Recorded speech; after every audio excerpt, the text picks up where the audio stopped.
Now, I know what you're thinking. 10 reasons. Are you taking the piss? But there's so many reasons. With you, there's clearly an endless amount. And thank you, that really does mean a lot. But for the sake of ease of this video, I've narrowed it down to these 10 essential reasons.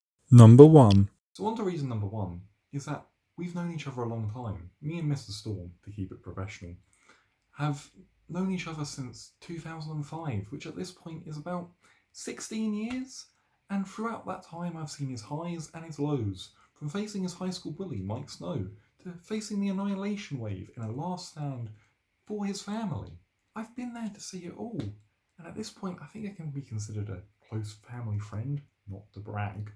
So, even though to the general public he's known as Johnny Storm, to me, he's known as Jonathan Lowell Spencer Storm, his legal name, as I'm sure any true fan would know. And I think my dedication to the team can be seen from all the various paraphernalia that is surrounding me right now. Hang on a second. Now, with all of my paraphernalia. Number 2. I own several copies of Tim Story's magnum opus, Fantastic Four 2005. Each, of course, serving their own purpose. A regular 2-disc special edition DVD, which has served me well over the years. It was my first one, and it is jam-packed with extras, all the ones that you could want, from cast commentaries to a Fantastic Tour featurette, of course a slim case edition, which is for portability whenever I need my fix on the go, the much-needed extended edition to further the mythos of this epic.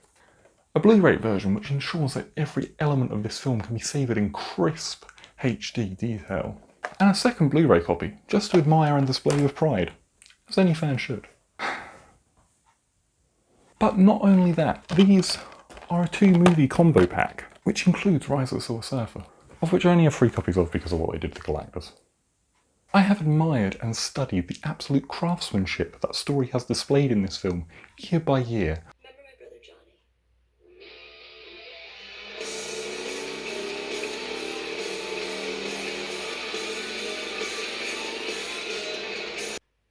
You are trouble. Trouble is my middle name. Oh, you're hot. Why, thank you, so are you. And I'm not afraid to cry. No, I mean you feel... You see online that it's bad for this reason or bad for that reason, but it's a flawless piece of work that should be studied. For what it accomplished in cinema, I have scrubbed in every nook and cranny for any Easter egg that I could possibly find on this glorious film. See that bit beginning with all the metalwork, yeah? That's because they work in construction. They're working on the building. That's Herbie, and that was meant to be the puppet master. Psst, not many people know, but that's Stan Lee. Yep. Number 3. I purely play as a Human Torch in any Marvel game that he's available to play in. For example, in the Marvel mobile games Marvel Future Fight, Strike Force, and Contest of Champions, if built correctly, he can be a properly bulky boy. Even a one-shot king. In console games such as Marvel Ultimate Alliance and LEGO Marvel Superheroes, he can fly above the battlefield, getting to hard-to-reach areas that other heroes can't get to. So really, there isn't a point in being other characters. And besides, it looks good doing it. You do know you have to change a lot of characters, right? That is an incredibly weak mindset. Even in the Ultimate Spider-Man games where he appears as a non-playable character that you have to race against, even if I lose as Spider-Man, I still win because I'm always playing as a Human Torch no matter what. And yet again, the Human Torch wins. You literally just lost. Oh, not content with just me owning the films? 5 times over? Okay. Well, how's about this? Fantastic Four on PlayStation 2 and Fantastic Four Rise of the Silver Surfer on PS3. People made to say this is just a rip-off beat-em-up game where one room you go into the next and then fight, and it kind of is. But no, it's more than that. It is a unite and fight, battle in 4-player co-op and easy pick-up and playability. If that doesn't scream Game of the Year, then I don't know what does. What about the Fantastic Four Flame On Game Boy Advance exclusive game? Johnny Storm's only solo game? I don't have that, but I've watched videos on it. Number 4. In the comics, Johnny is of course known for having several relationships. From his first love, Stephen, Dory Evans, but I'm telling you, it's a sign. And then Crystal of the Inhumans and Light of the Scroll. Johnny is a bit of a ladies' man. Now, in contrast to this, a woman once spoke to me without taking pity on me. Now, while you may think that this would be a setback to surely playing a heartthrob and a leading man, it's actually an advantage, because it would make my performance with any actress raw and authentic.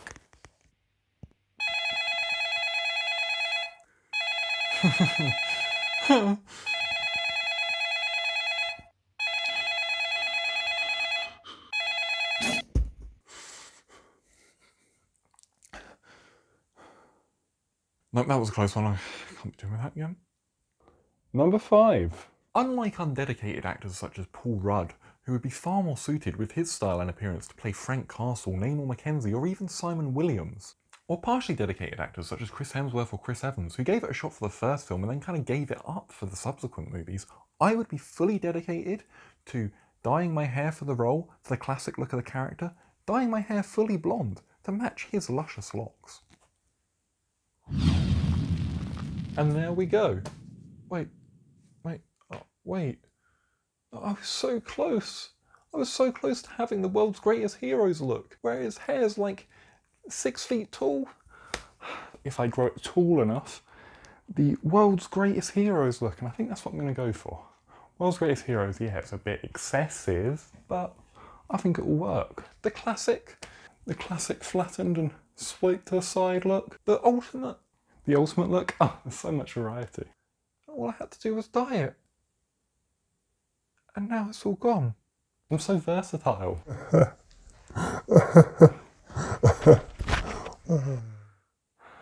Ruined it now. Now they'll never take me seriously. Yeah, sure.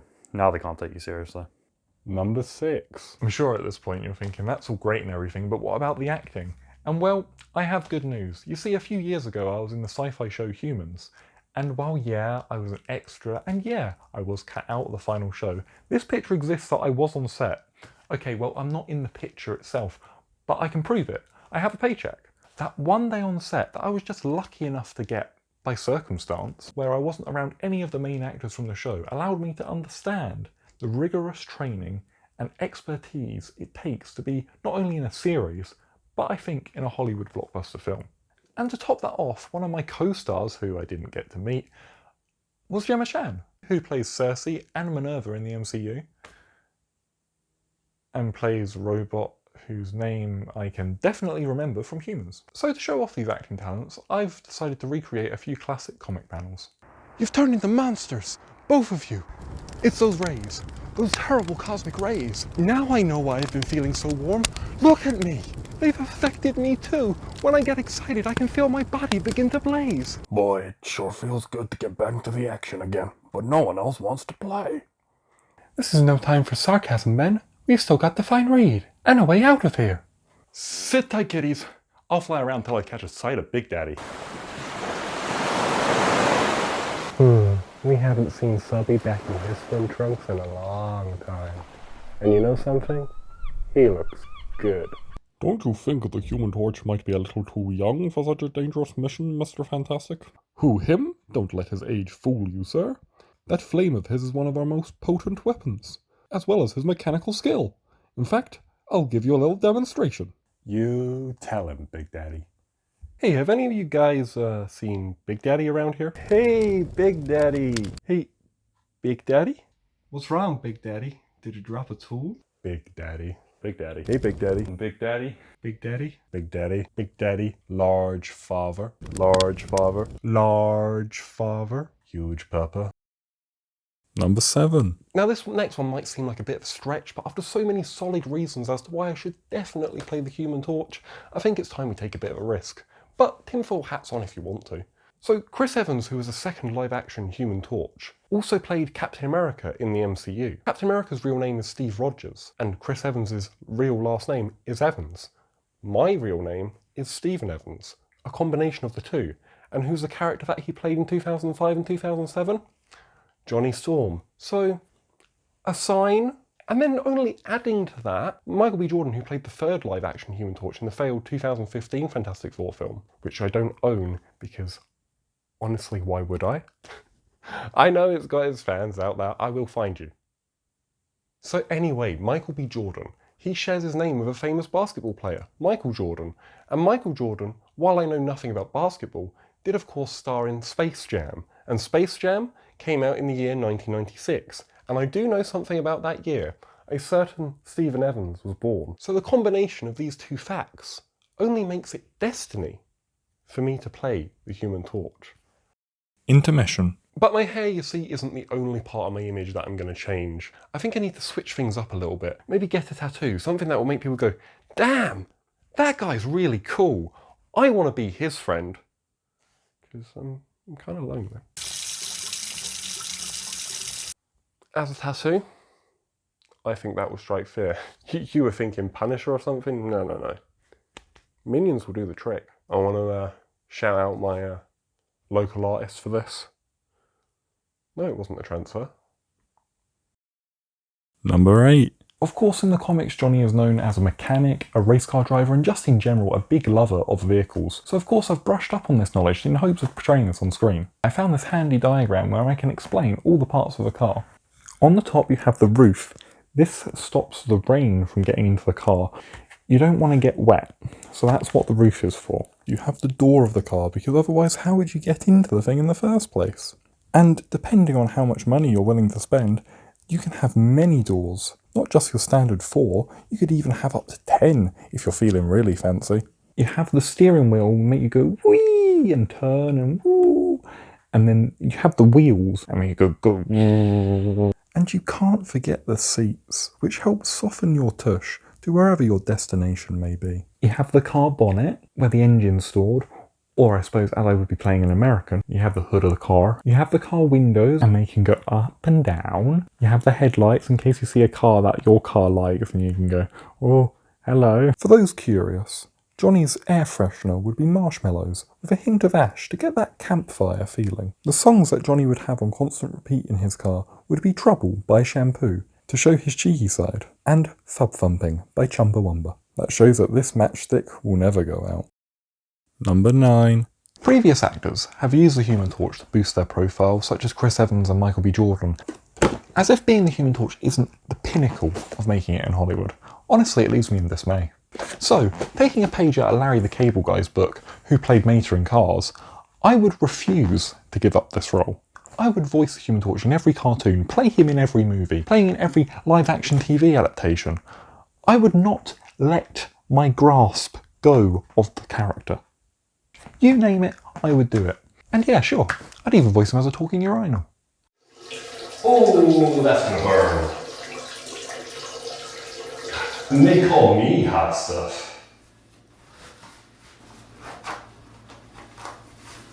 Because once I'm the Human Torch, nobody could do it better than me. I will accept no imitators. And number 10.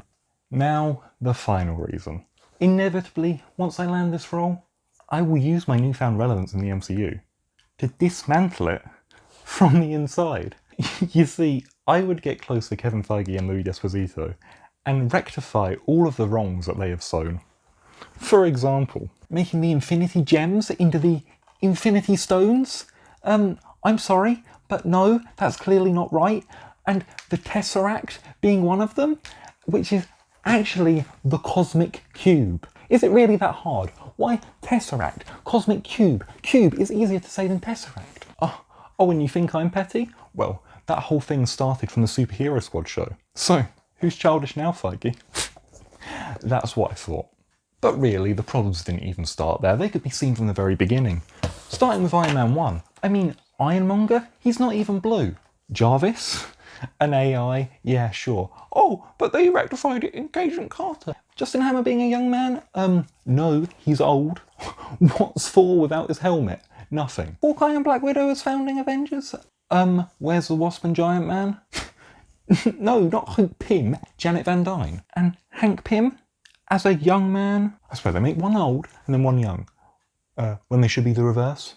And not Scott Lang, who is a ginge. Malekith the Accursed. What a joke. Why is he not blue? Captain America Winter Soldier? Sure, great film, bad costume. Ultron, an emotionless being like that. You're having a laugh. Doctor Strange and his talking cape. Where did that come from? Oh, and don't even get me started on Spider-Man. I don't understand. I don't get it. I don't like it, and I'm gonna kill it. Then I'd take apart that eyesore of a Marvel Studios logo with its fanfare, thinking it's all cool and important, and oh, here I am. No, I'd restore it to the classic Marvel Comics one, as it should be. Beautiful. Making comics once again the prominent form of superhero content. Every Marvel opening day would seem like the Marvel premieres that we've become accustomed to. But then, once the audience gets inside, they turn out to be 3-hour-long advertisements of the comics.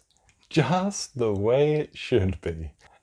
And then, just to finish off, hey kid, look, I brought you everything you need. Rusty Ryan? Not quite. Questionable accent, Captain America? You're back? What's this all about? I'm gonna smash up Marvel Studios. Gonna teach them a lesson. You do know they're just films, right? So, no clobbering time. But you gotta tell the people. They're not enjoying the things right. Why got you into comics in the first place? The films. Exactly. What about Spider-Man Into the Spider-Verse? That's a film. That changed things. That's true. What about the Lego Batman movie? I did like that one, yeah. Why don't you focus on what you enjoy instead, like what you love about the comics? Instead of tearing down the films. They're two different ways of storytelling after all. They may not be for you anymore, but that doesn't mean that they can't hold value or can't be enjoyed by others. There's plenty out there for everyone. Wow, budget questionable Captain America. I'm gonna take your wise words and use them for good. Besides, you think you can be a Hollywood A-lister with that kind of acne? Fair, but harsh. Stay strong, kid. I gotta go back to my home planet now. Bye-bye. Bye-bye. But Reed, the ultimate nullifier isn't supposed to fit in there.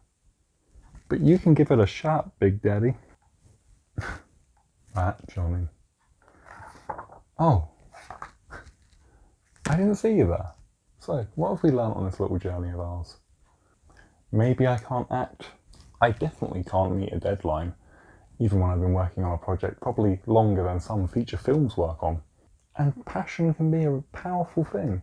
It can lead to obsession and make you claim that you should be your favourite fictional character. And most importantly, if you enjoy something, just enjoy it. If you like it and you're not causing anybody harm, just enjoy your thing. Even if I'm not really feeling the films anymore, someone will enjoy them. And that's a good thing. Maybe it's okay if I'm not the Human Torch. Whoever is, good luck. Unless it's a bad film, then I will come at you with my full force. But after that, I think it's time to sign off. I'll tuck the boys into bed. Ah, Mr. Storm. One day we'll be one and the same, you know.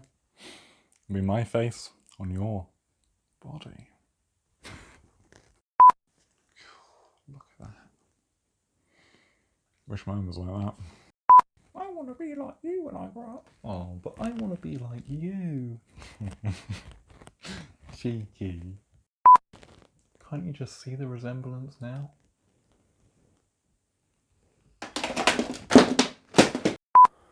Almost lost you for a second there, but I think that will suffice. That won't though. I've got this deadline. A big part of Johnny as a character is his love of cars. Why does this keep happening to me? All I want to do is make my silly little video. To get the ha-has, to get the hoo-hoos. But nothing seems to work.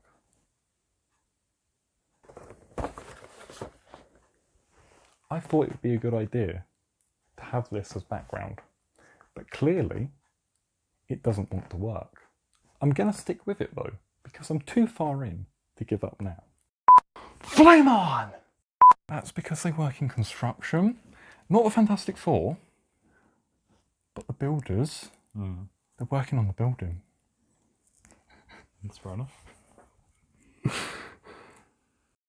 See, with Ultimate Spider-Man, I win!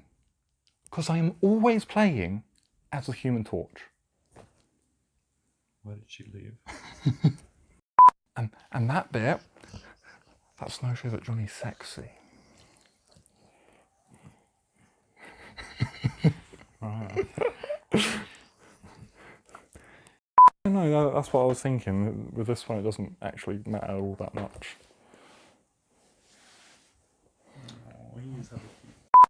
Talk about a stingray! What's wrong, Big Daddy? Did you drop a tool? Interesting. Flame on. And on and on and on. Looks like someone beat you with an ugly stick.